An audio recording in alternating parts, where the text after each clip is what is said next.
Hi, I'm Elizabeth Hancock with Beyond You Coaching.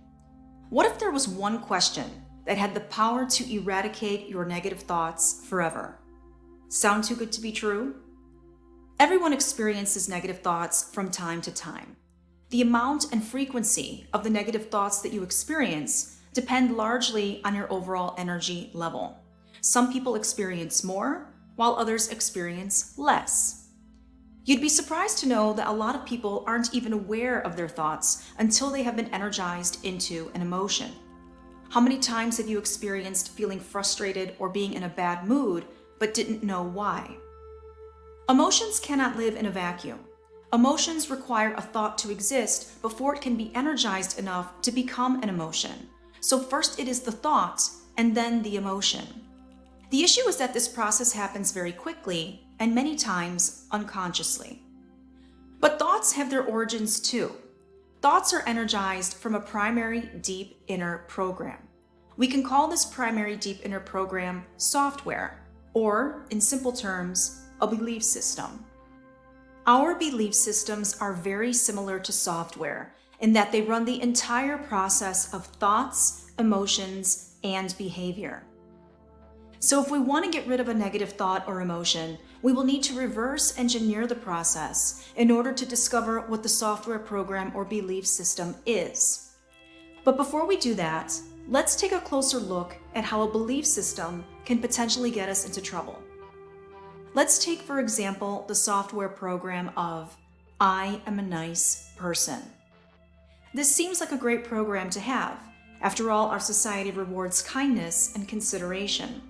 However, this deep inner program can potentially cause issues when you are faced with the situation where being nice isn't necessarily the best course of action.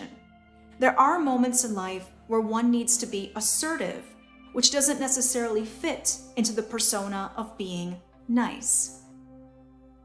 But if your software program says that you are a nice person and you have 100% bought into this, then you are limiting yourself to being what you consider nice in all circumstances.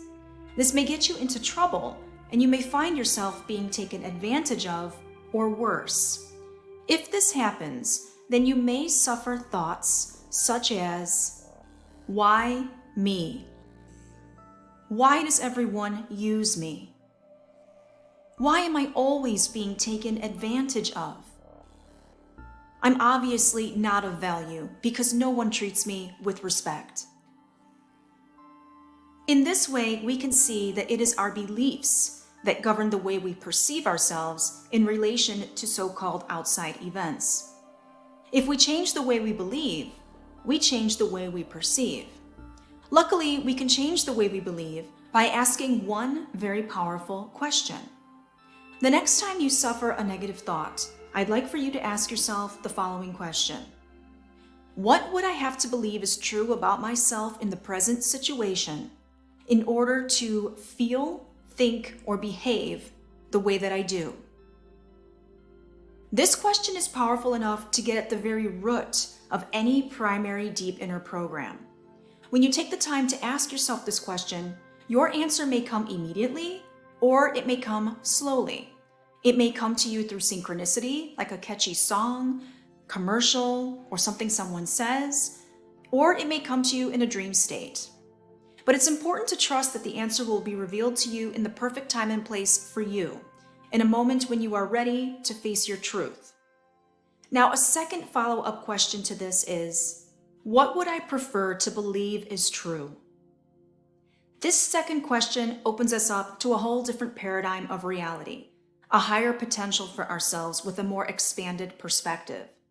If we can answer this question, but most importantly, act on it, then we will effectively erase our previous old software and upload newly improved software. Our new software will then allow us to experience more of life without being limited by outdated beliefs. As we continue to grow and expand consciously, our beliefs change too. So updating your software becomes a regular practice since we are always growing. Now, a more advanced technique is to simply dismiss a negative thought whenever it appears without it ever appearing again. Just because a negative thought appears doesn't mean you need to believe it or energize it. You can simply dismiss it. However, this level of self-mastery requires increased energy and awareness, which is usually cultivated through practices such as mindfulness and meditation. So I hope this has been helpful for you. Let me know what your thoughts are in the comments below. If you liked this video, please hit the like button and share it. It helps with the algorithm and it helps my channel grow.